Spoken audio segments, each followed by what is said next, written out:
গল্পটি হলো এমন একটি প্রাণঘাতী এক্সপেরিমেন্টকে কেন্দ্র করে, যে এক্সপেরিমেন্টে একজন সাধারণ মানুষকে মনস্টার বা রাক্ষসে পরিণত করা হয়। কিন্তু কারা এবং কেন এই প্রাণঘাতী এক্সপেরিমেন্ট চালাচ্ছে এবং এর রহস্যটাই বা কি, এই সবই আমরা আজকে জানতে চলেছি। 2023 সালে মুক্তি পাওয়া হিস্টোরিক্যাল হরর রোমান্টিক জেনরের কোরিয়ান ড্রামা গংসং ক্রিয়েচার, যার আইএমডিবিতে রেটিং রয়েছে 7.3 আউট অফ 10। তো চলো কোনো ধরনের স্পয়লার না দিয়ে শুরু করা যাক আজকের এক্সপ্লানেশন। গল্পের শুরুতেই আমরা জাপানিজ মিলিটারিদের একটা হেডকোয়ার্টার দেখতে পাই, যেটা চায়নার নর্থ ইস্টে ছিল। সেখানকার চিফ তাদেরকে অর্ডার দেয় পুরো কোয়ার্টার ধ্বংস করে দিতে, এবং তারা এখানে যে প্রাণঘাতী অমানবিক এক্সপেরিমেন্ট করেছে সেই সব কিছুর প্রমাণ জ্বালিয়ে দিতে। তখন আমরা সেখানে একজন সায়েন্টিস্ট লেফটেন্যান্টকে দেখি, যার নাম হলো কাটো। তারা পুরো কোয়ার্টার ধ্বংস করার কার্যক্রম শুরু করে দেয়।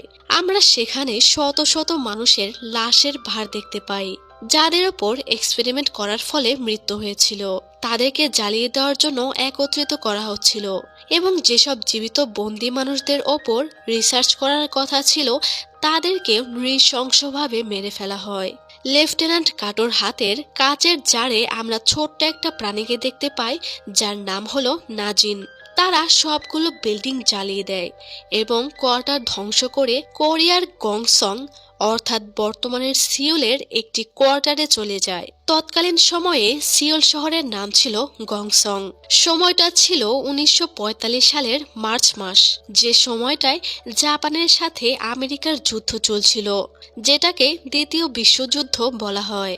আর এখানে উল্লেখ্য, দ্বিতীয় বিশ্বযুদ্ধ 1939 থেকে 1945 সাল, প্রায় 6 বছর চলমান ছিল, যার মাধ্যমে আমরা বুঝতে পারি এই ড্রামাটির সময়কাল ছিল দ্বিতীয় বিশ্বযুদ্ধের শেষের দিকে, এবং ওই সময়টায় কোরিয়াতে ঔপনিবেশিক শাসন চালাতো জাপান, অর্থাৎ তখনও কোরিয়া স্বাধীন ছিল না। গংসং ক্রিয়েচারের অর্থ হলো সিওল বা গিয়ংসং শহরের প্রাণী বা দানব। যাই হোক, তো আমরা গল্পের অন্যতম দুজন প্রধান ক্যারেক্টারকে দেখতে পাই। এই ব্যক্তির নাম হলো মিস্টার উন, আর মেয়েটির নাম হলো চেওক। সম্পর্কে তারা বাবা মেয়ে। যেহেতু জাপান কোরিয়াতে ঔপনিবেশিক শাসন চালাতো, তাদের জোরটাও তাই অনেক বেশি ছিল। কোরিয়ার সমস্ত সরকারি কর্মকর্তা ছিল জাপানিজ।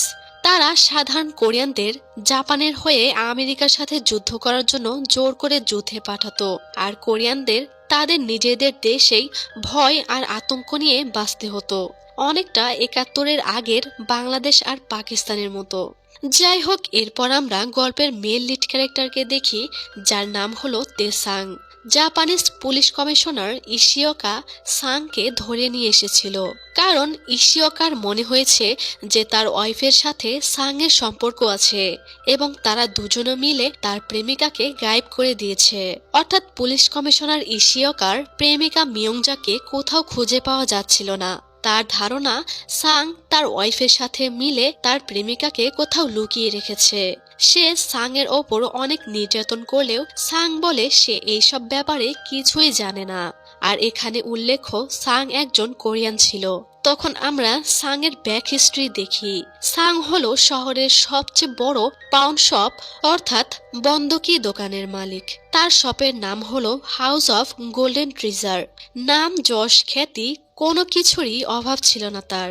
বিলাসবহুল জীবন নিয়ে সবকিছু ভালোই চলছিল, কিন্তু হঠাৎই কমিশনার ইশিওকা তাকে ধরে নিয়ে আসে।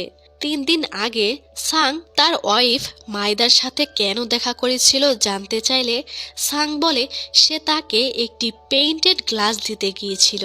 সে এসব ব্যাপারে সত্যি কিছু জানে না। ইশিওকা তাকে মারতে শুরু করলে সাং বলে, লেডি মাইদা যদি জানতে পারে আপনি তাকে সন্দেহ করছেন, তাহলে এটা আপনার জন্য ভালো হবে না। এরপর ইশিওকা তাকে মিয়ংজার ছবি দিয়ে তাকেই মিয়ংজাকে খুঁজতে বলে। যেহেতু সাং একজন ধনী ব্যক্তি ছিল এবং শহরের অনেক উপর পর্যন্ত তার চেনা জানা ছিল, তাই ইশিওকা তাকেই মিয়ংজাকে খুঁজতে বলে। অর্থাৎ সাং এর যশ খ্যাতি এখন তার জন্য কাল হয়ে দাঁড়িয়েছে। ইশিওকা তাকে বলে যদি সে মিয়ংজাকে খুঁজে না পায় তাহলে সে তার থেকে তার সমস্ত প্রপার্টিজ আর হাউস অফ গোল্ডেন ট্রেজার কেড়ে নিবে। আর কোনো উপায় না দেখে সাং তার কথায় রাজি হয়ে যায়। বাড়ি এসে তার কর্মচারী মিসেস দাওয়ালকে সে বলে সে তার সমস্ত প্রপার্টিজ বিক্রি করে দিতে চায়। মিসেস দাওয়াল জানতে চায় তার কি হয়েছে, সে হঠাৎ সব বিক্রি কেন করে দিবে। সাং বলে হয়তো খুব শীঘ্রই আমি আমার সবকিছু হারাতে চলেছি। এরপর আমরা চেওক আর তার বাবা মিস্টার উনকে দেখি। নিখোঁজ হওয়া এবং হারিয়ে যাওয়া মানুষদের খুঁজে বের করাই হলো তাদের কাজ। 10 বছর আগে যখন চেউকের মা মিস চেসিন গায়েব হয়ে গিয়েছিল তখন থেকেই তারা চেসিনকে খুঁজছে। আর এভাবেই তারা চেসিনকে খুঁজতে খুঁজতে এইটাকেই প্রফেশন বানিয়ে নিয়েছে। অর্থাৎ তারা এক ধরনের আনঅফিসিয়াল গোয়েন্দা। তারা সাচিমোতো নামের একজন জাপানিজ পেইন্টারকে খুঁজছিল। চেওক একটি পুরানো শপে এসে একটি মোটরসাইকেল কিনে নেয়। দোকানদার মনে করে সে মোটরসাইকেলটা বিক্রি করে জিতে গিয়েছে, কারণ সেটা অনেক আগেই নষ্ট হয়ে গিয়েছে। কিন্তু চেওককে সেটা ঠিক করে চালিয়ে নিয়ে যেতে দেখে লোকটি অবাক হয়ে যায়। এদিকে সাং দেখে কমিশনারের লোকেরা তার ওপর নজর রাখছে যে সে মিয়ংজাকে খোঁজার কাজ করছে কিনা। এই কারণে সে তার কর্মচারী পেয়ংকে মিয়ংজাকে খোঁজার কাজে লাগিয়ে দেয় আর মিসেস দাওয়ালকে বলে ধীরে ধীরে তাদের সমস্ত প্রপার্টিজ বিক্রি করে দিতে। ইশিওকা সবসময় মিয়ংজার কথা ভাবত, কারণ মিয়ংজা প্রেগনেন্ট ছিল। বেচারা মিয়ংজাকে অনেক ভালোবাসতো। এদিকে আমরা দেখি মিয়ংজাকে আরো অনেক মানুষের সাথে একটি সেলের মধ্যে বন্দি করে রাখা হয়েছে। সেখানে তারা দুজন মহিলাকে এক্সপেরিমেন্টের জন্য সিলেক্ট করে, অর্থাৎ লেফটেন্যান্ট কাটো সেই এক্সপেরিমেন্টটি এখনো চালু রেখেছে আর গংসংয়ে এসে আবারও সেটা শুরু করেছে। মিয়ংজা সেখানে একজন মহিলাকে দেখে যার গলায় এক ধরনের ফ্লাওয়ার লকেট ছিল, আর এই মহিলাটিই হলো চেসিন অর্থাৎ চেওকের মা। তারা তাকেও নিয়ে যায় আর একটি সেলের মধ্যে বন্দি করে দেয়। সেখানে মিষ্টি জাতীয় খাবার দেখে প্রচন্ড ক্ষুধায় তারা দুজনে খাবারগুলো খায় আর সেখানে থাকা পানিটাও তারা খেয়ে নেয়। আর এই পানির মধ্যেই ছিল নাজিন, যেটাকে খালি চোখে দেখা যায় না। আর নাজিন তাদের শরীরে প্রবেশের পর একজন মহিলা মাথার প্রচন্ড ব্যথায় চিৎকার করতে থাকে এবং এক পর্যায়ে সে মারা যায়। এদিকে চেওকের মায়ের শরীরে নাজিন সেট হয়ে যায় আর তার শরীরে আমরা নাজিনকে দেখতে পাই। পুলিশ কমিশনার ইশিওকা মরি নামের একজন অফিসারকে সাংয়ের উপর নজর রাখতে বলে। সাং বুঝতে পেরে তার সাথে বন্ধুত্ব করার চেষ্টা করে। তখন আমরা দেখি চেওকো সাংয়ের ওপর নজর রাখছিল, কারণ তারাও জানতে পেরেছিল যে সাংয়ের এই শহরের অনেক উপর পর্যন্ত চেনা জানা আছে এবং সাং তাদেরকে সেই পেইন্টারকে খুঁজে দিতে পারবে। সাং একটি রেস্টুরেন্টে আসে। মরি তাকে ফলো করছিল বলে সে রেস্টুরেন্টের পেছনের দরজা দিয়ে পালিয়ে চলে আসে, কিন্তু চেওক তাকে ফলো করতে থাকে। সাং তখন বুঝতে পেরে তাকে পেছন থেকে হামলা করে আর জানতে চায় সে কে, সে কেন তার পিছু করছে। চেওক কিছু বলার আগেই তাদের দুজনের মধ্যে ফাইট শুরু হয়ে যায়। চেওক মেয়ে হলেও সে ফাইটিং এ অনেক দক্ষ ছিল। লড়াই শেষে সাং তার বন্দুক নিচে নামায় আর জানতে চায় সে তাকে ফলো কেন করছিল।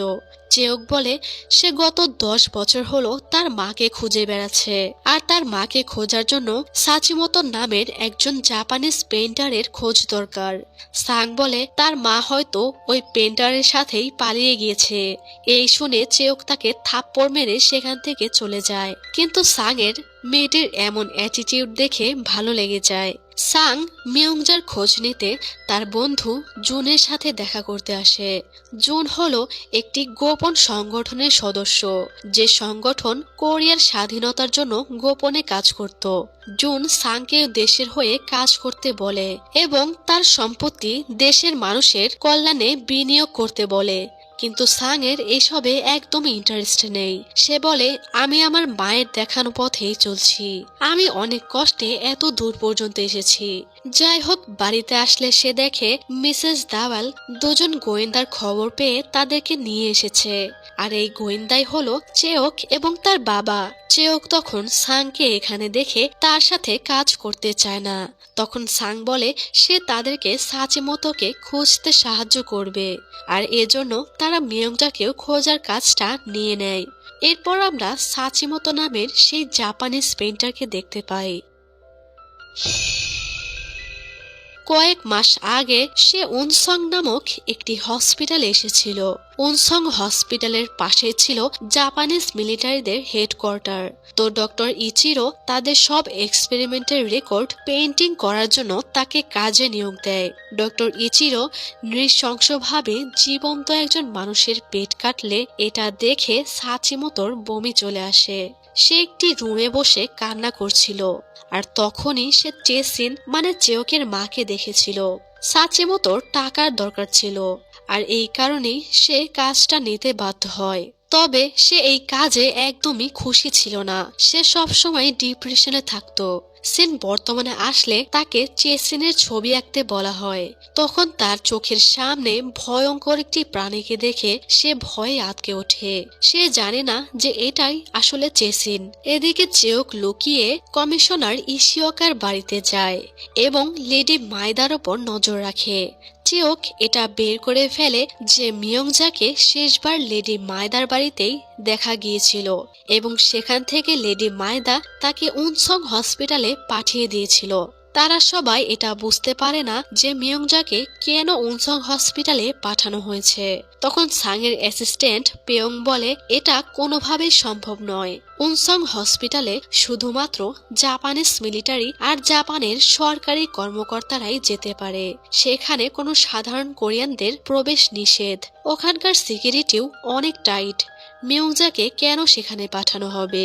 চেওক বলে এটা জানতে হলে আমাদেরকে উনসং হসপিটালের ভেতরে যেতে হবে, কিন্তু এটা খুব একটা সহজ বিষয় হবে না।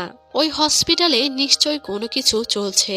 সাং তার বন্ধু জুনের কাছে আসে এবং তার আইডি কার্ডটা চায়, কারণ জুনের বাবা নিজের বিজনেস টিকিয়ে রাখার জন্য জাপানিজদের সাথে হাত মিলিয়েছিল, আর তাদের পরিবারের উনসং হসপিটালে যাওয়ার অনুমতি ছিল। এজন্য সাং তার আইডি কার্ডটা নিতে আসে, যেটার মাধ্যমে তারা হসপিটালে প্রবেশ করতে পারবে। সাং চেওককে তার হবু স্ত্রী সাজায় হসপিটালে যাওয়ার জন্য। চেওককে দেখতে বেশ লাগছিল। সাং এর চেওককে ভালো লাগতে শুরু করে। তো এরপর তারা হসপিটালের সিকিউরিটি পার করে হসপিটালে ঢুকে পড়ে। এখানে এসে পেয়ং অসুস্থ হওয়ার নাটক শুরু করে, আর এই সুযোগে চেওক হসপিটালের রেকর্ড রুমে চলে আসে। কিন্তু কিছুক্ষণ পরে সেখানে মিস্টার ও নামের একজন তাকে দেখে ফেলে, যে ওই হসপিটালের কর্মচারী ছিল। সে জানতে চায় সে এখানে কি করছে। তখন মিস্টার উন এসে তার দিকে বন্দুক তাক করলে সে অনেকটা ভয় পেয়ে যায়। সে তাদেরকে একটি সাইন দেখায়, যেটার অর্থ হলো সে একজন দেশপ্রেমিক এবং সে কোরিয়ার স্বাধীনতার পক্ষে কাজ করা একটি গোপন সংগঠনের সদস্য। এদিকে পেয়ংকে ডক্টর একটা ইনজেকশন দিতে যাচ্ছিল। তখন চেওক তাদের সিগন্যাল দিতেই সে বলে ওঠে তার শরীর ঠিক হয়ে গিয়েছে। এদিকে চেসিন সম্পূর্ণরূপে মনস্টার হয়ে গিয়েছিল। সে মিলিটারিদের উপর হামলা করলে মিলিটারিরা তার উপর অনবরত ফায়ার করে, যার শব্দ এদিক থেকে এরা সবাই শুনতে পায়। তখন পুরো হসপিটালে ইমার্জেন্সি অ্যালার্ম বাজিয়ে সবাইকে হসপিটাল থেকে বেরিয়ে যেতে বলা হয়। এদিকে চেসিন অনেক রেগে গিয়েছিল। চেসিন মানুষের শরীর থেকে কিছুটা জোকের মতো করে রক্ত পান করে। সে নৃশংসভাবে মিলিটারিদের মারলে এটা দেখে লেফটেন্যান্ট কাটো খুশি হয়ে বলে আমাদের এখানে দেবীর জন্ম হয়েছে। তারা চেসিনকে নাজিন এবং এক ধরনের সিরামের মাধ্যমে এমন একটি প্রাণী বানিয়ে ফেলেছে যেটাকে বলা হয় অ্যানথ্রাক্স স্পিউইং হাইব্রিড ক্রিয়েচার। আমি সহজ ভাষায় এই প্রাণীগুলোকে নাজিন বলবো। আর এখন চেসিন সম্পূর্ণভাবে নাজিন হয়ে গিয়েছে। এদিকে চেওক আর তার বাবা ঠিক করে তারা আজ রাত এখানেই থাকবে। হসপিটালের পেছনে যে মিলিটারি ওয়ার্ড আছে সেখানকার বেসমেন্টে নিশ্চয়ই কিছু চলছে। কি চলছে এটা জানতে হলে তাদের এখানেই থাকতে হবে। মিস্টার ও তাদের সাহায্য করে আর তাদের বলে 1 বছর আগে জ্বর হওয়ার কারণে তার ভাই এই হসপিটালে এসেছিল, কিন্তু তার ভাই আর কখনো এই হসপিটাল থেকে বের হতে পারেনি। তখন থেকেই সে এখানে কাজ করে এবং তার ভাইকে খোঁজে। তারা সাংদের চলে যেতে বলে, কিন্তু সাংয়ের চেয়কের জন্য অনেক চিন্তা হচ্ছিল। সে তাদেরকে এখানে রেখে যেতে চাইছিল না, কিন্তু চেয়ক বলে তারা থাকলে ঝামেলা আরো বেশি বাড়বে। তারা দুজন চলে আসার সময় তাদেরকে একজন লোক দেখে ফেলে। তখন রিসেপশনের মেয়েটি এসে তাদের বলে ডক্টর তাকাহাশি আজ আসবে না, আপনারা তাড়াতাড়ি হসপিটাল থেকে বেরিয়ে যান। এই বলে সে তাদেরকে বাঁচিয়ে নেয় আর তাড়াতাড়ি হসপিটাল থেকে চলে যেতে বলে। তখন ইমার্জেন্সি অ্যালার্ম বাজলে সবাই বাইরে চলে যেতে থাকে। এদিকে নাজিন অনেক রেগে গিয়েছিল, তাই তাকে নাইট্রোজেন দিয়ে বেহুশ করে অন্য একটি বেসমেন্টে নিয়ে যাওয়া হচ্ছিল। কিন্তু যেখান দিয়ে নাজিনকে নিয়ে যাওয়া হচ্ছিল সেখান দিয়ে তুষারের মতো কিছু উড়তে থাকে, যেটা দেখে সেলের মধ্যে থাকা সবাই অনেক খুশি হয়ে যায়। সবাই তুষারের মতো জিনিসটাকে হাত দিয়ে স্পর্শ করে। মিয়ংজা অনেক ভয়ে সেগুলো স্পর্শ করে না, কারণ বেসমেন্টে তুষার কোথা থেকে আসবে। একটু পরে দেখা যায় তাদের সবার শরীর জ্বলে পুড়ে ভয়ঙ্কর ভাবে তাদের মৃত্যু হয়ে যায়। আসলে এই তুষারের মতো জিনিসটা নাজিনের শরীর থেকে বের হচ্ছিল, যেটাকে আনথ্রাক্স বলা হয়। অর্থাৎ যখন নাজিনের জ্ঞান থাকবে না তখনও সে নিজেকে প্রোটেক্ট করার জন্য শরীর থেকে আনথ্রাক্স রিলিজ করবে। আর এরপর সমস্ত মৃত লাশগুলোকে সেল থেকে বের করা হয়। এদিকে চেয়করা হসপিটালের ছাদে আসে। তারা দূরে একটি ভাঙা ওয়াচ টাওয়ার দেখতে পায়। মিস্টার ও তাদেরকে জানায় ওয়াচ টাওয়ারটা ভাঙা, সেখানে কোনো সৈন্য যাওয়া আসা করে না। তখন চেয়ক প্রফেশনালি খুব সহজেই ওয়াচ টাওয়ারের ওপরে চলে যায়। তখন সব মৃত লাশদেরকে ট্রাকে তোলা হচ্ছিল, যেটা দেখে চেয়ক একদম শকড হয়ে যায়। তার পরদিনই খবরে ছাপানো হয় যে উনসং হসপিটাল বন্ধ করে দেওয়া হবে, কারণ সেখানে একটি মরণব্যাধি রোগ ছড়িয়ে গিয়েছে। সাং তার সবকিছু বাদ দিয়ে শুধু চেয়ককে নিয়েই ভাবতে থাকে। মিসেস দাওয়াল বলে সাং হয়তো তাকে ভালোবেসে ফেলেছে, কিন্তু সাং এটা মানতে চায় না, কারণ শহরের বড় বড় ঘরের মেয়েরাও তার জন্য পাগল। সে কেন সাধারণ একটি মেয়েকে ভালোবাসবে? সাংয়ের কাছে হসপিটাল বন্ধ হওয়ার খবর আসলে সে আরো চিন্তিত হয়ে যায়, কারণ চেয়করা এখনো হসপিটাল থেকে বের হয়নি। সে কোথাও যাচ্ছিল, কিন্তু তখনই সেখানে হসপিটালের সেই রিসেপশনিস্ট চলে আসে আর তাকে চেয়কের দেওয়া একটি চিরকুট দেয়, যেখানে লেখা ছিল তারা হয়তো মিয়ংজাকে পেয়ে গিয়েছে। মেয়েটি কান্না করে বলে কাল রাতে হসপিটালে না জানি কত মানুষ মারা গিয়েছে। সাং জানতে চায় চেয়ক কেন তাকে দিয়েই বার্তা পাঠালো। তখন মেয়েটি সেই সাইন দেখালে সাং বুঝতে পারে এই মেয়েটিও সেই সংগঠনের সদস্য এবং সেও একজন কোরিয়ান। তখন সাং সিদ্ধান্ত নেয় সে হসপিটালের ভেতরে যাবে। এদিকে মিলিটারি ওয়ার্ডে কাটো একজন আহত মিলিটারি থেকে জানতে চায় তার এক্সপেরিমেন্ট সফল হয়েছে কিনা আর নাজিনকে সামনাসামনি দেখতে কেমন। নাজিনকে বেসমেন্টে নিয়ে যাওয়ার সময় হঠাৎ সে মিলিটারিদের উপর হামলা করেছিল আর তখনই সে একবার নাজিনকে দেখেছিল। আধমরা অবস্থায় সে মিলিটারি কাটোকে বলে তাকে শেষ করে দিন, আপনি একজন রাক্ষসের জন্ম দিয়েছেন, সবাইকে মেরে ফেলার আগে তাকে শেষ করে দিন। দেখা যায় যে কাটো এটা শুনে অনেক খুশি হয়। আর এখানে তোমাদের একটা বিষয় ক্লিয়ার করে দিই যে কেন তারা এই ধরনের এক্সপেরিমেন্ট করে এই রকম প্রাণী বানাচ্ছে। আগেও বলেছি যে সময়টা ছিল 1945 সাল, যখন দ্বিতীয় বিশ্বযুদ্ধ চলছিল। তখন জাপানের সাথে আমেরিকার যুদ্ধ চলছিল। তো তখন জাপান যুদ্ধাস্ত্র হিসেবে ব্যবহার করার জন্য এই রকম প্রাণী বানাচ্ছিল, যেন তারা আমেরিকার সাথে যুদ্ধে জিততে পারে। তো এই ব্যাপারটা নিয়ে রিসার্চ করে আমি জানতে পারলাম যে দ্বিতীয় বিশ্বযুদ্ধ চলাকালীন জাপানিজরা সত্যি কোরিয়ানদের উপর এইরকম এক্সপেরিমেন্ট করেছিল, কিন্তু তার ওই এক্সপেরিমেন্টে সফল হয়নি, যদিও অনেক মানুষ সেই এক্সপেরিমেন্টে মারা গিয়েছিল। আর এটা যেহেতু একটি ফিকশনাল ড্রামা, এজন্য এখানে পরীক্ষাটি সফল দেখানো হয়েছে। তো যাই হোক, সাং পুলিশ কমিশনার ইশিওকার ওয়াইফ লেডি মাইদার কাছে আসে উনসং হসপিটালে যাওয়ার জন্য সাহায্য চাইতে। মাইদা বলে সাং কখনোই হসপিটালে যেতে পারবে না।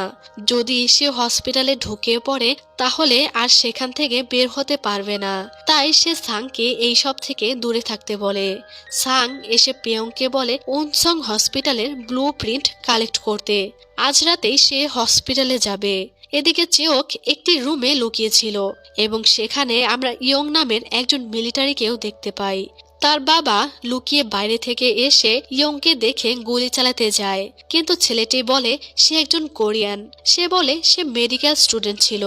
একবার শরীরে আঘাত পাওয়ার জন্য তাকে এই হসপিটালে পাঠানো হয়েছিল, আর তারপর থেকেই তাকে দিয়ে জোর জবরদস্তি এখানে কাজ করানো হচ্ছে। শুধু তাই নয়, একজন কোরিয়ান হওয়ার কারণে তার উপর প্রচন্ড নির্যাতন করত তারা। গতরাতে লাশ দেখে সে বমি করে দিলে একজন জাপানি মিলিটারি তাকে প্রচন্ড মারধর করে এবং তাকে দিয়ে নোংরা খাওয়ায়। কষ্টে সে আত্মহত্যা করতে যাচ্ছিল, কিন্তু তখন চেওক এসে তাকে বাঁচায় আর বলে যদি মরতেই চাও তাহলে দেশের জন্য কিছু করে মরো। ইয়ং বলে সে মিয়ংজাকে মিলিটারি ওয়ার্ডের একটি বেসমেন্টে দেখেছিল। সে তাদের পুরো মিলিটারি ওয়ার্ডের নকশা বলে দিয়ে চলে যায়। এদিকে সাং বারের একটি মহিলা যার নাম হলো মিস না, সে তাকে সাচিমোতোর খোঁজ দেয় আর তাকে রাতে একটি রেস্টুরেন্টে দেখা করতে বলে যেখানে সাচিমোতো আসবে। সাচিমোতোর রুমে আমরা অনেক মনস্টারের স্কেচ দেখতে পাই। সাচিমোতো তার কাজ নিয়ে একদমই সন্তুষ্ট নয়। সে সব সময় ডিপ্রেশনে থাকতো। এখানে সে ফেসে গিয়েছিল। এদিকে রাতে সাং মিস নার জন্য অপেক্ষা করছিল। মিস নার পেছনে যাওয়ার সময় এক ব্যক্তির সাথে তার ধাক্কা লেগে যায়, যার সাথে সাং এর একবার ঝামেলা হয়েছিল। সে একজন জাপানিজ ছিল, আর এইবার সাংকে একা পেয়ে তারা সাংকে মারতে থাকে। সাং বলতে থাকে তার হাতে সময় নেই। এই বলে সে তাদের সাথে ফাইট শুরু করে, কিন্তু তাদের কাছে তলোয়ার থাকায় সে তাদের সাথে পেরে ওঠে না। এদিকে মিস না তার জন্য অপেক্ষা করছিল। একজন জাপানিজ পুলিশ সেখানে আসলে সাং তার থেকে সাহায্য চায়, কিন্তু সাং একজন কোরিয়ান হওয়ায় সে তাকে সাহায্য তো করেই না, উল্টে তাদেরকে বলে যায় মারার যেন কোনো শব্দ না আসে। এই ঘটনায় সাং প্রচুর রেগে যায়। রাগে কষ্টে সে তার এক লাথিতে তাকে ঘায়েল করে ফেলে আর বলে আমরা ইতিমধ্যেই অনেক কিছু হারিয়েছি, তাই আমাদেরকে বেশি বিরক্ত করো না, এটা তোমাদের জন্য ভালো হবে না। সাং সাচিমোতোর সাথে দেখা করতে পারে না। তলোয়ারের আঘাতে সে অনেকটা ঘায়েল হয়ে গিয়েছিল। মিসেস দাওয়াল তাকে হসপিটালে নিয়ে যেতে চাইলে সাং বলতে থাকে তাকে এখনই উনসং হসপিটালে যেতে হবে। মিসেস দাওয়াল তার উপর চিৎকার করতে থাকে। সে কিছুতেই এই অবস্থায় তাকে যেতে দিতে চায় না, কিন্তু সাং বলে না গেলে তাকে সবকিছু হারাতে হবে। সে তার হাউস অব গোল্ডেন ট্রিজারও হারিয়ে ফেলবে। তখন সেখানে মিস না সাচিমোতোকে নিয়ে হাজির হয়। সাচিমোতো তাকে জীবনের বিনিময় হলেও সাহায্য করতে চায়। তখন জুনও তার সাথে যেতে চায়, কারণ তার সংগঠনের কয়েকজন সদস্যকেও হসপিটালে বন্দি করে রাখা হয়েছে। সাং সাচিমোতোর সাহায্য নেয় হসপিটালে প্রবেশ করার জন্য। সাচিমোতো যেহেতু জাপানিজ ছিল আর সে যেহেতু এখানেই কাজ করত, এজন্য তারা খুব সহজেই হসপিটালের ভেতরে প্রবেশ করতে পারে। তখন আমরা দেখি সাং রিক্সাওয়ালা সেজেছিল আর সিটের নিচের বক্সের মধ্যে ছিল জুন। সাং চেওককে শেষবার যেখানে রেখে গিয়েছিল সেখানে গেলে সে তাকে খুঁজে পায় না, কিন্তু সে এরো চিহ্ন দেখে বুঝতে পারে যে এইটা চেওকের সিগন্যাল। এজন্য তারা ওই এরো সাইন দেখেই সামনে এগিয়ে যেতে থাকে। এদিকে চেওক মিয়ংজাকে খুঁজতে খুঁজতে একটি ল্যাবে চলে আসে, আর এখানে একটি রুমে কাচের জারের মধ্যে মানুষের মাথা আর মানুষের শরীরের বিভিন্ন অর্গান দেখে সে একদম হতবাক হয়ে যায়। তখনই পেছন থেকে কেউ তাকে টেনে ধরলে সে আচমকা অনেকটা ভয় পেয়ে যায়। সে দেখে একটি সেলের মধ্যে অনেকগুলো বাচ্চাকে বন্দি করে রাখা হয়েছে। বাচ্চাগুলো তার কাছে বাঁচার জন্য আকুতি মিনতি করলে চেওকের তাদের উপর মায়া হয়। বাচ্চাগুলো বলে তাদেরকে প্রতিদিন ইনজেকশন দেওয়া হয়। চেওক তখন তাদের সবাইকে সেল থেকে বের করে একটি জায়গায় লুকিয়ে রাখে। কিছুক্ষণ পর সেখানে একজন ডক্টর আসলে ডক্টরটি বুঝতে পারে যে বাচ্চাগুলো ওপরে লুকিয়ে আছে। সে সবাইকে বলতে যাওয়ার আগেই চেওক তাকে মেরে ফেলে। চেওক তাদের সবাইকে নিয়ে ছাদের দিকে যেতে থাকে যেখানে তার বাবা আছে, কিন্তু সেখানে কয়েকজন মিলিটারি চলে আসায় মিস্টার উন লুকিয়েছিল। তখনই চেওক নিচ থেকে সিগন্যাল দিলে তার বাবা আর উপায় না পেয়ে সে মিলিটারিদের সামনে চলে আসে, না হলে তার মেয়ে চেওক ধরা পড়ে যেত। তখনই আবার সাং এর লোকজন সিগন্যাল স্বরূপ আতশবাজি ফাটায়, কারণ সাং যে হসপিটালে এসেছে এটা বোঝানোর জন্য চেওক তাকে সিগন্যাল পাঠাতে বলেছিল। তখন আমরা ইয়ংকে দেখতে পাই, যাকে ঘুমাতে না দিয়ে এইভাবে রাখা হয়েছিল। কি নৃশংস! যাই হোক, এদিকে মিস্টার উন এই সুযোগে মিলিটারিদের উপর অ্যাটাক করে। চেওকও ওপরে এসে তাদের সাথে ফাইট করে, কিন্তু যখনই চেওককে একজন মিলিটারি শুট করতে যাচ্ছিল তখনই সাং এসে তাকে মেরে ফেলে। আর আতশবাজির জন্য এই গোলাগুলির আওয়াজ হেডকোয়ার্টারের কেউই শুনতে পায় না। এরপর বাচ্চাগুলোকে উপরে আনা হয়। তাদের দেখে সাং কিছুটা ডিসঅ্যাপয়েন্টেড হয়ে যায়, কারণ হসপিটাল থেকে তাদের বের হয় মুশকিল। তার উপর তাদেরকে মিয়ংজাকেও খুঁজতে হবে। কিন্তু বাচ্চাগুলোর শরীরে প্রচুর ইনজেকশনের দাগ দেখে তারা বুঝতে পারে না এখানে কি চলছে। মেয়েটি কান্না করে বলে এই ইনজেকশন দিলে তাদের অনেক কষ্ট হতো, তো অনেক বাচ্চা তো মারাও গিয়েছে। তাই তারা সবাই সিদ্ধান্ত নেয় সবার আগে বাচ্চাগুলোকে তারা বাইরে বের করবে। এদিকে ডক্টরের লাশ দেখে সবাই বুঝে যায় হসপিটালে বাইরের কেউ প্রবেশ করেছে। চেওক সাংকে জিজ্ঞেস করে তার সাথে যে জাপানিজ এসেছে সে কে। সাং তাকে বলে তাকেই সে এতদিন খুঁজছিল, এইটাই হলো পেইন্টার সাচিমোতো। চেওক তখন ব্যস্ত হয়ে তাকে তার মায়ের একটি স্কেচ দিয়ে জানতে চায় সে এখন কোথায় আছে, এটা সে জানে কিনা, কারণ ওই স্কেচটা সাচিমোতো নিজে এঁকেছিল। কিন্তু সাচিমোতো বলে সে জানে না যে তার মা কোথায় আছে, সে শুধু একবারই কোথাও একটা তার মাকে দেখেছিল। চেওক এটা শুনে হতাশায় কান্না করে দেয়। এদিকে কাটো আর ইচিরো নাজিনকে পোষ মানানোর চেষ্টা করছিল। তারা কিছু মানুষকে নাজিনের বেসমেন্টে দিলে ইচিরো ঘন্টা বাজানোর সাথে সাথে নাজিন তাদেরকে মেরে রক্ত খাওয়া শুরু করে, যা দেখে তারা বুঝতে পারে যে নাজিন ধীরে ধীরে তাদের বশে চলে আসছে। এদিকে তারা বাচ্চাগুলো বাইরে বের করার প্ল্যান করে। তখনই একজন লেফটেন্যান্ট এসে সাচিমোতোর বক্স চেক করলেও তারা সেখানে কিছুই খুঁজে পায় না এবং তারা চলে যায়। এদিকে আমরা দেখি বাচ্চাগুলোর মধ্যে সবচেয়ে বড় বাচ্চাটিকে রিক্সাওয়ালা সাজিয়ে বাইরে পাঠিয়ে দেওয়া হয়েছে। সাং তাকে সাহস নিয়ে এক দৌড়ে রিক্সা নিয়ে বাইরে চলে যেতে বলেছিল, আর সৌভাগ্যবশত সে বাইরে চলেও আসে। বাইরে বেরিয়ে সে প্রচুর কান্না করতে থাকে। সে সরাসরি সাং এর একটি চিঠি নিয়ে সাং এর বাড়িতে মিসেস দাওয়ালের কাছে চলে আসে, আর মিসেস দাওয়াল তাদের সবাইকে আদর করে ঘরে নিয়ে যায়। আর এরপর অনেক বড় একটা টুইস্ট রিভিল হয়। দেখা যায় যে কমিশনার ইশিওকার ওয়াইফ লেডি মাইদাই হলো এই সব কিছুর মাস্টার মাইন্ড। তার বাবাও এই দলের একজন লেফটেন্যান্ট ছিল। সে ইচিরোকে বলে তার বিশ্বাস গোল্ডেন ট্রেজারের মালিক তেসাং এখন এই হসপিটালে আছে।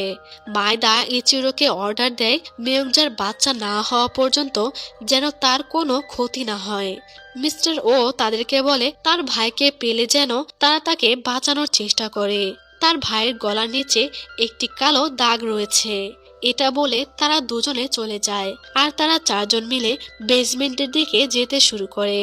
মিলিটারিদের লাশ দেখে ইমার্জেন্সি অ্যালার্ম বাজিয়ে সবাইকে অ্যালার্ট করা হয়। এদিকে তারা সবাই সাচিমোতোর বলে দেওয়ার রাস্তা মতো সেলের দিকে যাচ্ছিল, আর জুন তারা সহকারীদের বাঁচাতে তাদের থেকে আলাদা হয়ে যায়।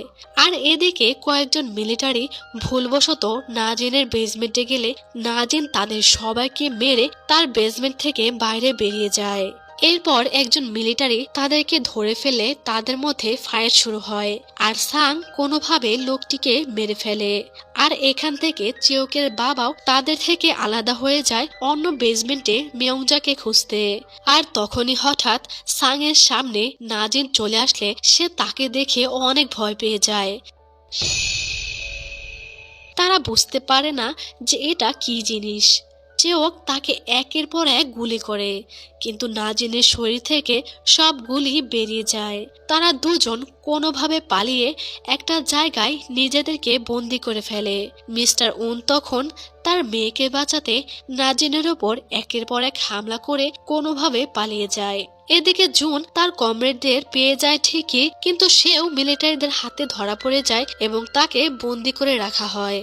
আর এদিকে সাং আর চেওকও মিলিটারিদের কাছে ধরা পড়ে যায়। সেখানে ইয়ংকে দেখতে পেয়ে চেওক তার ছুরিটা ফেলে দিয়ে সারেন্ডার করে, কিন্তু তাদের দুজনকে তখন নাজিনের খাবার হিসেবে নিয়ে যাওয়া হচ্ছিল। আর তখনই একজন লেফটেন্যান্ট সাং এর মুখ দেখে তার সাথে আলাদাভাবে কথা বলতে নিয়ে যায়।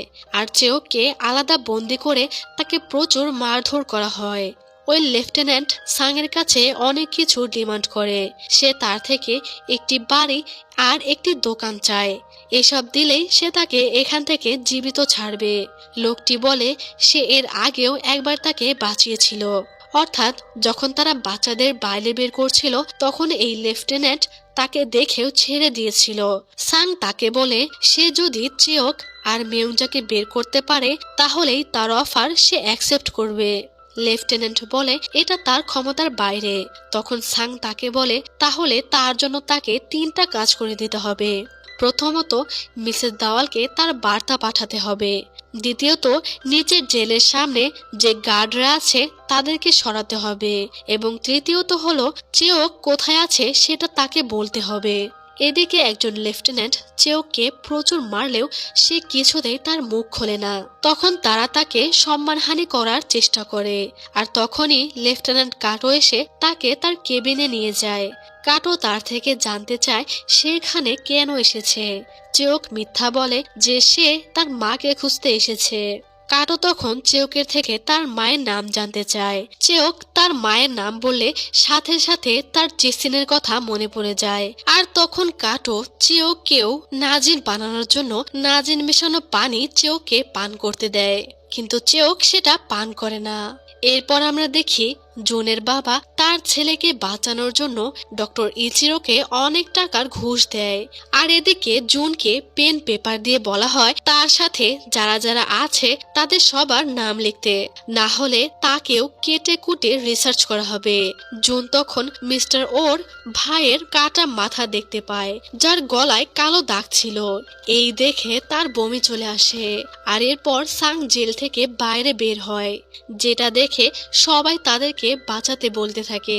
সে তাদেরকে সেলের চাবি দিয়ে বলে সে তাদেরকে বাঁচানোর জন্য অবশ্যই এখানে আসবে, তবে তারা যেন তার আসার আগেই বেরিয়ে গিয়ে বোকামি না করে। এদিকে চেওককে আবারও সেলের মধ্যে রাখা হয়। তখন সুযোগ বুঝে ইয়ং তাকে একটি ছুরি দেয় আর সাংও তার কাছে আসতে থাকে। চেওককে তখন সেই সেলের মধ্যেই রাখা হয় যেখানে তার মাকে রাখা হয়েছিল। সেখানকার দেওয়ালে তার মা লিখেছিল, আমি আমার মেয়ে চেওককে দেখতে চাই। 10 বছরে সে হয়তো অনেক বড় হয়ে গিয়েছে।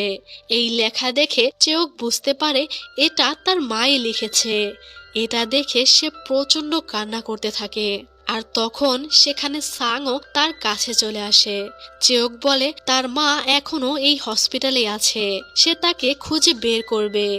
সাংকে সে আলাদা হয়ে যেতে বললে সাং তার জন্য চিন্তিত হয়ে বলে এরকম একটা জায়গায় সে তাকে কিছুতেই একা ছাড়তে পারবে না। আর সেই রাক্ষস সামনে আসলে তখন সে কি করবে। চেওক তার এইসব কথা শুনে তাকে জড়িয়ে ধরে। সাং তখন তাকে তার জন্য জীবিত ফিরতে বলে। আর এরপর তারা দুজনে আলাদা হয়ে যায়। এদিকে জুন না চাইতেও সে সবার নাম লিখতে শুরু করে। সে অসহায় ছিল, তাকে প্রচুর নির্যাতন করা হয়েছিল। এদিকে সাং ওই সেলের সামনে এসে দেখে সেখানে কেউ নেই। সামনে গিয়ে সে তাদেরকে খুঁজে পায় যাদেরকে মিলিটারি ধরে ফেলেছে। সাং ওই মিলিটারিদেরকে মেরে সবাইকে নিয়ে যাচ্ছিল। তখন সেখানে আবারও নাজিন চলে আসে, যাকে তখনও বন্দি করা সম্ভব হয়নি। সাং তখন নাজিনের সাথে ফাইট করতে শুরু করে। তখন সে সেখানে একটা নাইট্রোজেনের বোতল দেখতে পায় এবং তার মনে হয় যে এটা সে অনেক জায়গায় দেখেছে, হয়তো এটার মাধ্যমেই নাজিনকে অজ্ঞান করা যাবে। সে সেটার মুখ ভেঙে ফেলে আর নাজিনও তখন বেহুশ হয়ে যায়। এদিকে চেওক কাটোর থেকে জানতে চায় তার মা কোথায় আছে। কাটো তাকে নাজিন দেখিয়ে বলে এটা মানুষের মস্তিষ্কে পৌঁছানোর সাথে সাথে কাজ করে এবং তাকে নৃশংস বানিয়ে দেয়। সে বলে সে ওই প্রাণী বানানোর জন্য নাজিনের সাথে মানুষদেরকে এক ধরনের সিরাম দেয়, যার ফলে তারা দানবাকৃতি হয়ে যায়। কাটো তখন বলে সেই দানবী হলো তোমার মা। চেওক এইসব শুনে বিশ্বাস করতে চায় না। সে বলে একজন মানুষ কি করে রাক্ষস হতে পারে। এই বলে সে কাটোকে মারতে শুরু করে। এদিকে মিসেস দাওয়াল জুনের বাবার কাছে গিয়ে বলে পুলিশ কমিশনার ইশিওকার কাছে গিয়ে সাহায্য চাইতে। জুনের বাবা তার কাছে তার ছেলেকে বের করতে সাহায্য চাইলে ইশিওকা তাকে সাহায্য করতে চায় না। তখন সে বলে মেয়ং যাও উনসং হসপিটালে বন্দি আছে। আর এটা শুনে ইশিওকা অবাক হয়ে যায় আর তাকে সাহায্য করতে রাজি হয়। সাংই মিসেস দাওয়ালকে এটা করতে বলেছিল। সাং সেই মানুষগুলোকে মিস্টার উনের সাথে একটি খালি মিলিটারি ওয়ার্ডে পাঠিয়ে দেয় আর চেওককে খুঁজতে থাকে। এদিকে চেওককে আবারও বন্দি করা হয় আর এবারে তাকে নাজিনের বেসমেন্টেই বেঁধে রাখা হয় আর নাজিনকে তার বেসমেন্টের দিকে যেতে বাধ্য করা হয়। কাটো চেওককে বলে যাকে 10 বছর ধরে খুঁজছো তাকে একটু পরে দেখতে পাবে। সেখানে নাজিন চলে আসলে যখনই সে চেওকের উপর হামলা করবে তখনই চেওক হঠাৎ বলে ওঠে থেমে যাও মা। আর এটা শুনে অদ্ভুতভাবে চেসিন থেমে যায়। চেওক তার মায়ের গলায় সেই লকেটটা দেখতে পায় যেটা সে নিজেই তাকে দিয়েছিল। চেওক তার মায়ের এই অবস্থা দেখে প্রচুর কান্না করতে থাকে। তখন আমরা দেখতে পাই চেসিন নাজিন হয়ে গেলেও তার মেয়ের কথা তার মনে আছে। তখন তারা চেওককে মারার জন্য ফায়ার করলে চেসিন তার মেয়েকে প্রোটেক্ট করে। সে তাকে দূরে ছুঁড়ে মারে এবং মিলিটারিদের সাথে সে ফাইট করে। আর সাং তাকে খুঁজে পেয়ে বেসমেন্টে চলে আসে এবং লুকিয়ে তাকে সেখান থেকে নিয়ে বেরিয়ে যায়। কাটো তখন বলে মায়ের ভালোবাসার কাছে আমাদের নাজিন দুর্বল হয়ে গিয়েছে। সে সবাইকে বলে দেয় চেওককে মেরে ফেলতে। চেওক সাংকে বলে ওইটা তার মা। চেওক কিছুতেই তার মাকে রেখে যেতে চাইছিল না। সে প্রচন্ড কান্না করলে সান তাকে শান্ত করার চেষ্টা করে। এদিকে কমিশনার ইশিওকা পুলিশ ফোর্স নিয়ে হসপিটালের ভেতর যেতে চাইলে ইচিরো বলে এই হসপিটাল মিলিটারিদের আন্ডারে, এখানে পুলিশদের প্রবেশ করার পারমিশন নেই। ইশিওকা তার কানে কানে বলে সে শুধু এখানে ফর্মালিটির জন্য এসেছে, সে তাদের কোনো ক্ষতি করবে না। এরপর তারা সবাই হসপিটালে ঢুকে যায়। তখন আমরা দেখি পুলিশের একটি গাড়ির ড্রাইভার সেজে পিয়ং এখানে এসেছে। চেওক বারবার তার মায়ের কাছে যেতে চাইছিল। তখন সাং তাকে বলে তার মা তাকে পৃথিবীতে শুধুমাত্র নিজেকে নিয়ে ভাবতে বলেছিল। সাং বলে আমি এতদিন সেভাবেই জীবন কাটিয়েছি। আমার মা সব সময় চাইতেন আমি যেন জীবিত থাকি। ছোটবেলায় যখন জাপানিজ মিলিটারিরা মাকে ধরে নিয়ে যায় তখনও মা আমাকে লুকিয়ে রেখেছিলেন। সে বলে মাকে ছাড়া আমার জীবনটা অনেক কষ্টে কেটেছিল, কিন্তু তারপরও আমি আমার মায়ের কথা মতোই জীবন কাটাচ্ছি, কারণ মা আমার জন্য তার নিজের জীবন উৎসর্গ করেছিল। এইসব শুনে চেওক বুঝতে পারে তার মাও এটাই চায় যে চেওক বেঁচে থাকুক। এদিকে জুনকেও ছেড়ে দেওয়া হয় আর এদিকে তখন পেয়ং তাদের গাড়িটা সেই খালি মিলিটারি ওয়ার্ড ঘেঁষে স্ট্যান্ড করায় আর সেখানে থাকা গার্ডকে নিয়ে সে ড্রিঙ্কস করতে চলে যায়।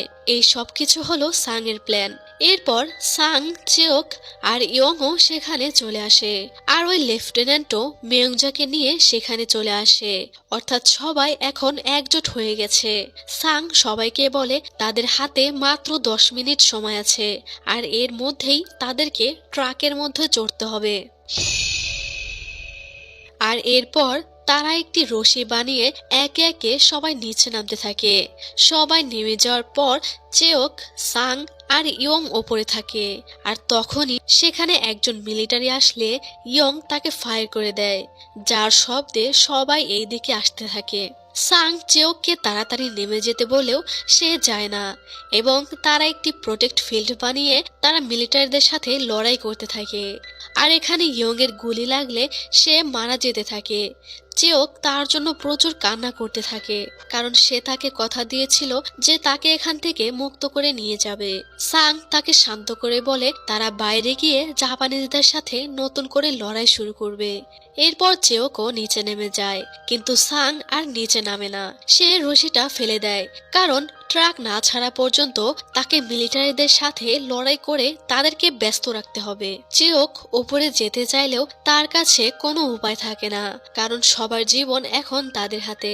পেয়ংও তখন গাড়ি ছাড়তে বাধ্য হয়, আর সাং তাদের সবাইকে বাঁচাতে নিজের জীবন বাজি রেখে মিলিটারিদের সাথে লড়াই করে। এদিকে সবগুলো গাড়ি বাইরে বেরিয়ে যায়। কিছুক্ষণ পর সাং লুকাতে গিয়ে একটি জায়গায় পড়ে যায়, আর সেখানেই অজ্ঞান হয়ে পড়ে থাকে। এদিকে কাটো দেখতে পায় যে সেই কাপের মধ্যেকার পানি নেই, অর্থাৎ সেই পানি কেউ পান করেছে। সে শুধু ভাবতে থাকে এই পানি কে পান করেছে, কারণ এই পানির মধ্যেই সে নাজিন রেখেছিল। চেওক তো তখন পানি পান করেনি, তাহলে এটা কে পান করলো? এদিকে ট্রাক অনেকটা দূরে আসার পর মেয়ংজা ট্রাক থেকে নেমে যায়, কিন্তু ইশিওকা পেয়ং এর গাড়ির পেছনে তাদের লোককে লাগিয়ে দেয়। পেয়ং জানতো যে এমনটাই হবে, কারণ ইশিওকা একজন জাপানিজ। সে শুধুমাত্র মেয়ংজাকেই বের করতে চায়। পেয়ং তখন কোনো রকমে গাড়ি নিয়ে তাড়াতাড়ি চলে যায়। তো সামনে একটি উৎসবের কারণে তারা পেয়ংকে কিছুক্ষণের জন্য ফলো করতে পারে না। কিছুক্ষণ পরে তারা পেয়ংকে ধরে ফেলে, কিন্তু এরই মধ্যেই সবাইকে সে ওই উৎসবের মধ্যে নামিয়ে দিয়েছে, আর এই কারণে তারা কাউকেই খুঁজে পায় না।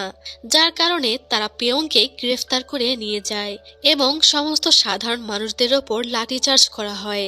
এদিকে সবাইকে মিসেস দাওয়াল সুরক্ষিতভাবে তাদের গন্তব্যে পৌঁছে দেয়। এদিকে কিছুক্ষণ পর সাং এর জ্ঞান ফিরে আসে, কিন্তু তাকে একজন মিলিটারি ধরে ফেলে। সাং তাকে কোনোভাবে মেরে সেখান থেকে পালিয়ে যায়। এরপর আমরা দেখি সেই নাজিন মেয়ংজার শরীরে, অর্থাৎ কাটোর রাখা পানি মেয়ংজাই পান করে নিয়েছিল, আর সে মাঝরাতে বাইরে বেরিয়ে যায় মানুষের রক্ত খাওয়ার জন্য। তখন সে ভাবতে থাকে লেডি মায়দা কিভাবে তার বাচ্চার স্বাস্থ্য পরীক্ষার জন্য তাকে ওই হসপিটালে পাঠিয়েছিল। এরপর সে একজন মানুষকে ধরে তার মস্তিষ্ক এবং রক্ত খেয়ে নেয়। এরপর লেডি মায়দা চেসেনকে দেখতে মিলিটারি ওয়ার্ডে আসে। ইচিরো বলে এই হসপিটাল এখনো লেডি মায়দার জন্যই চলছে। লেডি মায়দা নিজে কোনো এক কারণে চেসিনকে ধরিয়ে দিয়েছিল। সে এসে চেসিনকে ডাকলে চেসিন অনেক রেগে গিয়ে তার উপর হামলা করে। আর এইদিকে সাং একজন মিলিটারির পোশাক পরে বাইরে বের হয়, আর তখনই সে সেখানে লেডি মায়দাকে যেতে দেখে এবং সে বুঝতে পারে লেডি মায়দা এইসবের সাথে জড়িত আছে। সাং লেডি মায়দাকে জিম্মি করে বাইরে বেরিয়ে আসে, কিন্তু গাড়িতে উঠে সে অনেক বেশি ক্লান্ত থাকায় হঠাৎ করেই সে তার জ্ঞান হারিয়ে ফেলে। কিন্তু তারপরও লেডি মায়দা তাকে তার সাথে বাড়িতে নিয়ে যায়। এরপর প্রায় 4 দিন কেটে গেলেও সাং এর দেখা পাওয়া যায় না। এদিকে চেওক প্রতিদিনই সাং এর পাউন্ড শপের সামনে গিয়ে তার জন্য অপেক্ষা করত। চেওক তার বাবাকে বলে সে তার মাকে হসপিটালে খুঁজে পেয়েছে, আর ওই প্রাণীটাই ছিল তার মা। এই শুনে মিস্টার উন অনেক কষ্ট পায়। কত সুন্দর একজন মানুষকে তারা রাক্ষস বানিয়ে দিয়েছে। এদিকে চেসিন তার মেয়েকে খুঁজে না পেয়ে অনেক রেগে গিয়েছিল। যাই হোক, এইদিকে তখন পেয়ং এর ওপর অনেক নির্যাতন করা হয়। তাকে ইলেকট্রিক শক দেওয়া হয়। তারা তার হাতের নখ তুলে ফেলেছিল। তার বুক আগুন দিয়ে পুড়িয়ে দেওয়া হয়। কষ্টে পেয়ং চিৎকার করতে থাকে। তখন তার মিসেস দাওয়ালের কথা মনে পড়ে যায়। সে তাকে বলেছিল যদি কখনো কেউ তার হাত পায়ে নখ তুলে নেয় অথবা শরীরের অঙ্গ পুড়িয়ে দেয়, তখন যেন নিজের জীবন বিপদে না রেখে যা জানে সব বলে দেয়। পেয়ং আর সহ্য করতে না পেরে সে তাদেরকে সবকিছু বলে দেয়। এদিকে 4 দিন পর সাং এর জ্ঞান ফিরে আসে। 4 দিন ধরে লেডি মায়দা তার সেবা করে তাকে সুস্থ করেছে। এর কারণ হলো লেডি মায়দা সাংকে পছন্দ করত। এরপর সাং আবারও বাড়ি ফিরে আসে। তাকে দেখে মিসেস দাওয়াল কান্না করে দেয়। সে ছোটবেলা থেকেই মায়ের মতো সাং এর দেখাশোনা করে এসেছে। এরপর ইশিওকার কাছে একটি কেস আসে। যেখানে মানুষের মস্তিষ্ক তুলে নেওয়া হয়েছে। প্রায় কিছুদিন ধরে তার কাছে এই ধরনের কেস আসছে, আর এইসব ইশিওকার প্রেমিকা মেয়ংজাই করছিল। সে বাড়ি এসে দেখে তার কাজের লোকেরও এই একই অবস্থা। এদিকে পুলিশ স্টেশনে মিস না পেয়ং সবার ওপর অমানবিক নির্যাতন করা হচ্ছিল। তখনই সেখানে সাং চলে আসে আর ইশিওকাকে বলে সবাইকে ছেড়ে না দিলে শহরের সমস্ত দোকান বন্ধ থাকবে। আর দুদিন পর জাপানিজদের ফান্ড জমা করার জন্য একটি পার্টি আছে। শহরের সব দোকান বন্ধ থাকলে সেই পার্টিও হবে না। ইশিওকা জানতে চায় উনসং হসপিটালে কি চলছে, সেটা বললেই সে সবাইকে ছেড়ে দিবে। এই কারণে সাং তাকে এক্সপেরিমেন্টের ব্যাপারে সব বলে দেয়, আর এইটাও বলে এই সব কিছুর পেছনে তার ওয়াইফ লেডি মায়দা আছে। এরপর ইশিওকা সবাইকে ছেড়ে দেয়, যাদেরকে সেদিন রাতের উৎসব থেকে ধরা হয়েছিল তাদেরকেও। সাং পেয়ং এর কাছে এসে দেখে কি নৃশংসভাবে তাকে মারা হয়েছে। পেয়ং সাংকে দেখে কান্না করতে শুরু করে। সাং সবাইকে সেখান থেকে ছাড়িয়ে নিয়ে আসে। এরপর ইশিওকা মায়দার কাছে জানতে চায় তারা মেয়ংজার সাথে কি করেছে। মায়দা বলে, আমাদের বিয়ে একটি সমঝোতা ছিল, তাই আমি তোমার সব প্রশ্নের উত্তর দিতে বাধ্য নই। ইশিওকা জানতে চায় যে মেয়ংজাকে সে কেন হসপিটালে পাঠিয়েছিল। মায়দা বলে, তার সাথে যা ইচ্ছা করুন, কিন্তু তার পেটে আপনার বাচ্চা আছে, আর এখানেই আমার আপত্তি আছে। ইশিওকা তাকে বলে, তুমি কি ভেবেছো যে 4 দিন ধরে সাং এর সেবা যত্ন করলেই তুমি তার মন পেয়ে যাবে?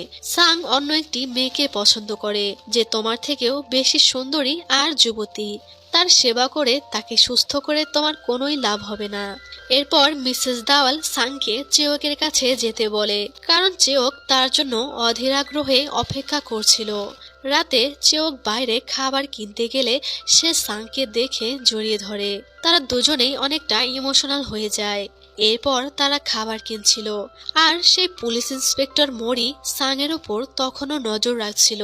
তখনই হঠাৎ সেখানে মেয়ংজা এসে তার ওপর হামলা করলে মরি তার ওপর গুলি চালায়, যার আওয়াজ শুনতে পেয়ে তারা সেখানে চলে আসে। মেয়ংজাকে তারা এই অবস্থায় দেখে অনেক অবাক হয়ে যায়। আর এইদিকে কাটো মায়েদাকে নাজিন সম্পর্কে বলছিল।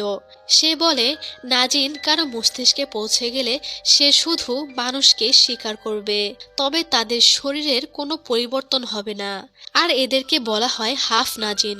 কাটো বলে, শরীর দানবাকৃতির হয় যখন আমরা নাজিনের পাশাপাশি আনথ্রাক্স নামক একটি সিরাম কারো শরীরে ইনজেক্ট করি। এখানে মায়দা জানতে পারে চেসিনের মেয়ে আসলে চেওক।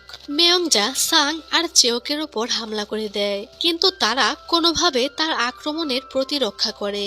সাং তখন চিৎকার করে তাকে ডাকলে হঠাৎ তার হুঁশ ফিরে আসে, আর সে জঙ্গলের দিকে পালিয়ে যায়।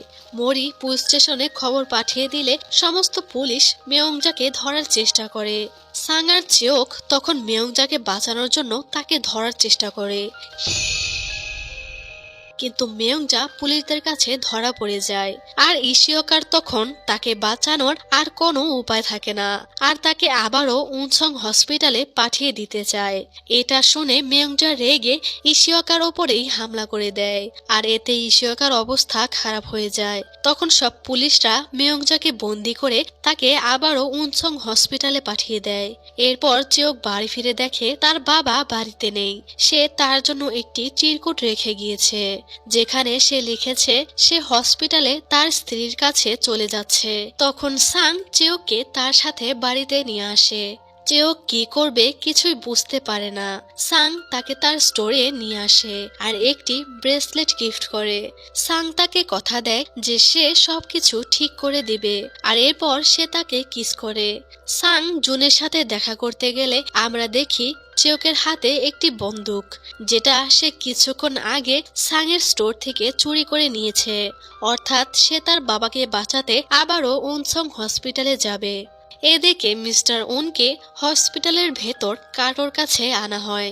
মিস্টার উন তাকে বলে সে তার স্ত্রীকে দেখতে এখানে এসেছে। সে তখন চেসিনকে দেখে কান্না করতে থাকে। তারা মিস্টার উনকে একটি সেলের মধ্যে আটকে রাখে, আর এরপর আমরা দেখতে পাই ইশিওকা মারা গিয়েছে, কিন্তু তার ট্রিটমেন্ট করা হলে তাকে বাঁচানো যেত। লেডি মায়দা ইচিরোকে বলেছিল তার কোনো চিকিৎসা না করতে, যার কারণে সে মারা যায়। চেওক ডক্টর ইচিরোর কাছে যেতে থাকে এবং মনে মনে বলে, আমি সবচেয়ে বেশি ভয় পাই স্বপ্ন দেখতে, কারণ আমি জানি না ওই স্বপ্নের কারণে জীবনের কোন মোড়ে আমি দুর্বল হয়ে যাব। সে মনে মনে সাংকে ধন্যবাদ জানিয়ে তাকে বিদায় বলে এবং ইচিরোকে গুলি করে হত্যা করে ফেলে। আর এখানেই সিন কাট হয়ে যায়। এদিকে সাং জুনের সংগঠনের সদস্যদের সাথে কথা বলতে আসে।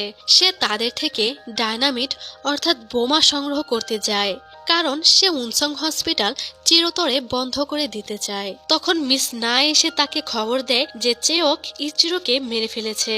এই খবর শুনে সে দৌড়ে সেদিকে যেতে থাকে। মরির থেকে সে জানতে চায় চেওক এখন কোথায় আছে, কিন্তু মরি তাকে জানায় চেওক ইচিরোকে মেরে কোথাও পালিয়ে গিয়েছে, তাকে কোথাও খুঁজে পাওয়া যাচ্ছে না। এদিকে চেসিন তার সেল ভেঙে বাইরে বেরিয়ে আসে। কাটো মিস্টার উনকে চেসিনের খাবার হিসেবে তার বেসমেন্টে দিতে বলে, কিন্তু মিস্টার উন মিলিটারিদের মেরে বাইরে বেরিয়ে আসে। এদিকে মায়দা সাংয়ের সাথে দেখা করতে আসে এবং তাকে বলে চেউকের জন্য অপেক্ষা না করতে। সাং চেউক কোথায় জানতে চাইলে মায়দা বলে সে মারা গিয়েছে। মায়দা সাংকে আবারও আগের মতো হয়ে যেতে বলে, কারণ সে আগের সাংকে ভালোবাসে। সাং বারবার তার থেকে জানতে চায় চেওক এখন কোথায় আছে। লেডি মায়দা বলে সে তাকে কখনো খুঁজে পাবে না। এই বলে সে চলে যায়। সাং তখন তাকে আটকে বলে সে যেভাবেই হোক চেওককে খুঁজে বের করবেই। মায়দা তাকে বলে কিভাবে বের করবে, এই ফালতু মানুষদের সাহায্য নিবে। সাং রেগে বলে সাবধানে কথা বলুন, তারা আমার পরিবার। তখন মায়দা বলে এরা তোমার কেমন পরিবার যারা তোমার পিঠে ছুরি মারে? তুমি কি জানো যে মিসেস দাওয়ালি তোমার মায়ের ব্যাপারে জাপানিজদের বলেছিল? মিসেস দাওয়ালের তখন মনে পড়ে যায় সাং তাকে জিজ্ঞেস করেছিল সে তার মাকে চেনে কিনা। মিসেস দাওয়াল সারা জীবন সাংয়ের থেকে এটা লুকিয়ে রেখেছিল যে সে তার মাকে চিনত।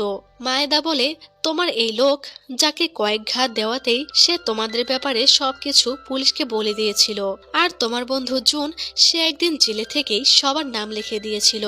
মায়দা বলে এত সবকিছু হওয়ার পরেও তুমি আমার বিপক্ষে গিয়ে তাদের সাথে থাকবে?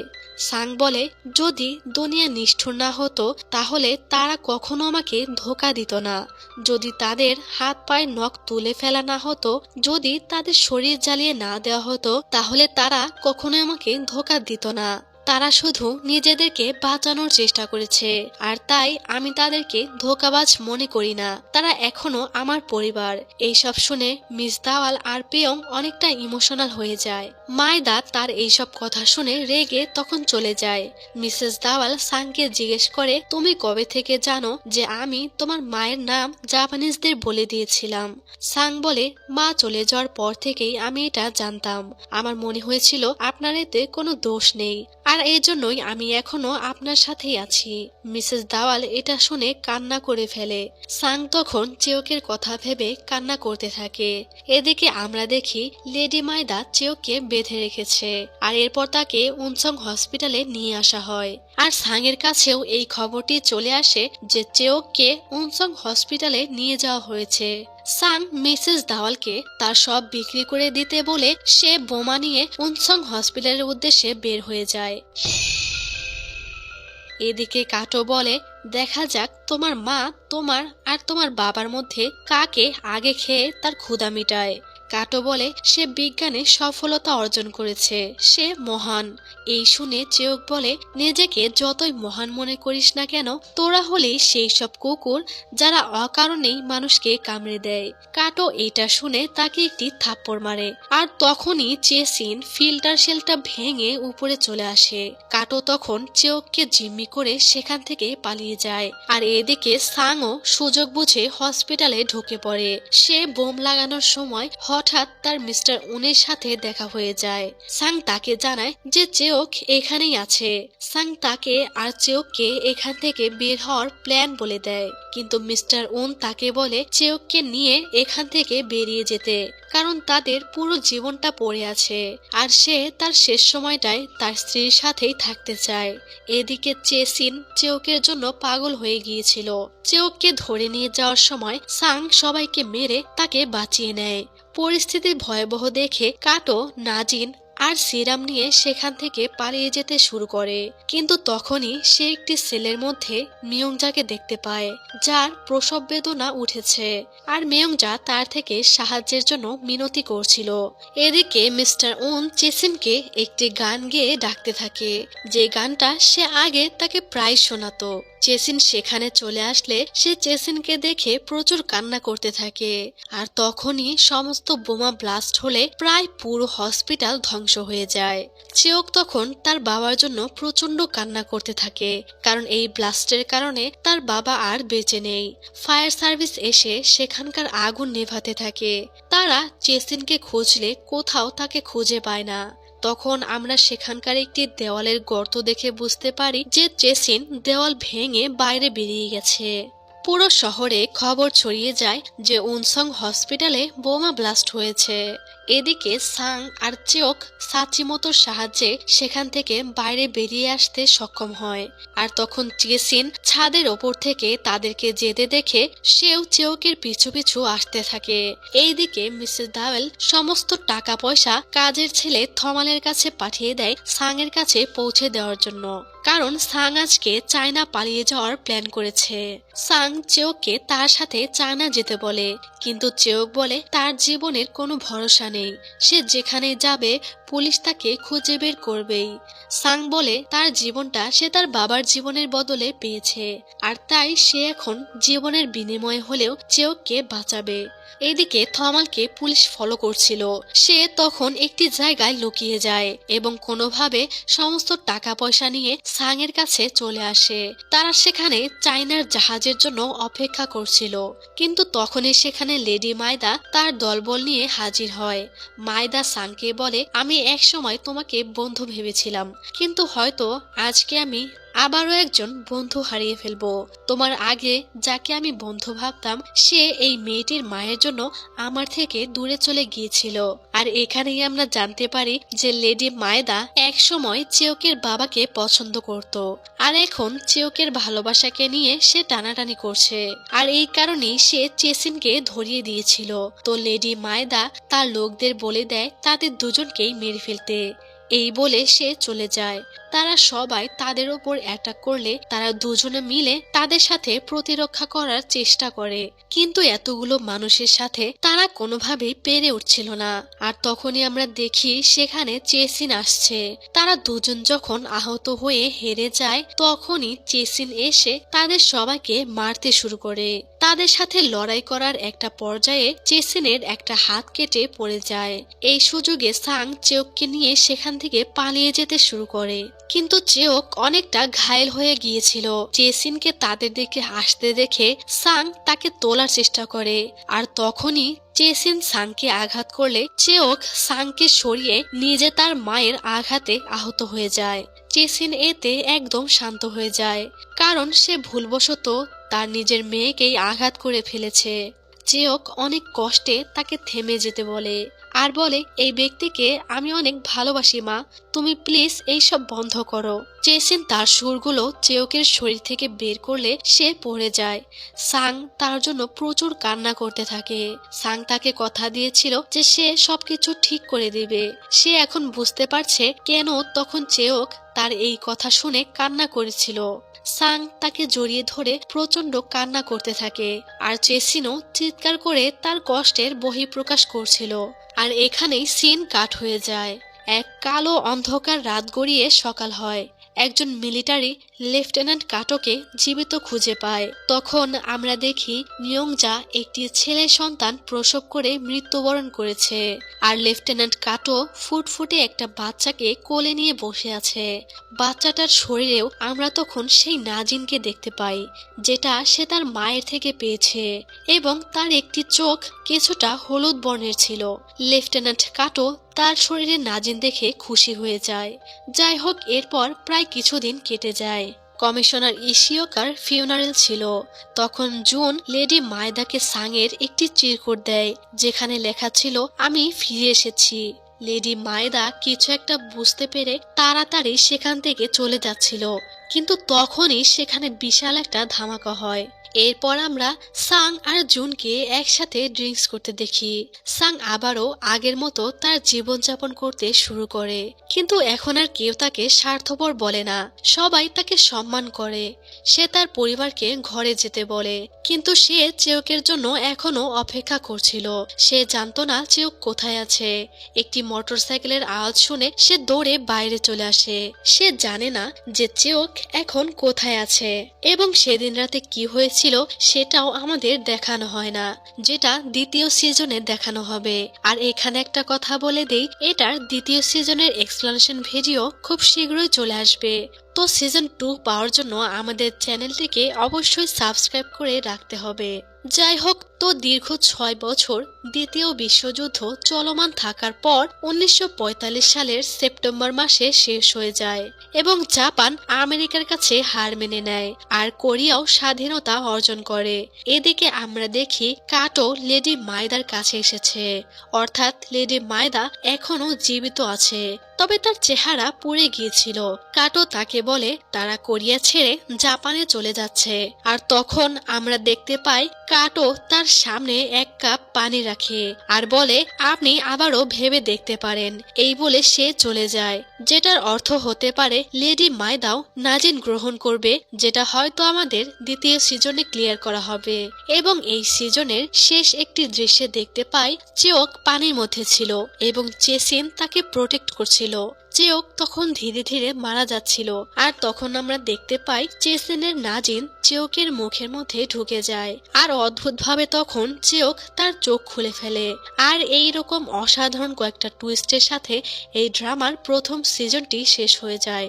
দ্বিতীয় সিজনের প্রতি আকর্ষণ ধরে রাখার জন্য পরিচালক শেষে অসাধারণ কয়েকটি টুইস্ট রেখে গেছে, যেমন কি মেয়ংজার বাচ্চাটা কি ইন ফিউচার নাজিন হবে, আর লেডি মায়দা বা চেওগো কি নাজিন হয়ে যাবে, আর এই এক্সপেরিমেন্টও কি চিরতরে বন্ধ হয়ে গেল। এই সব কিছুই জানতে হলে আমাদেরকে সিজন 2 অবশ্যই দেখতে হবে।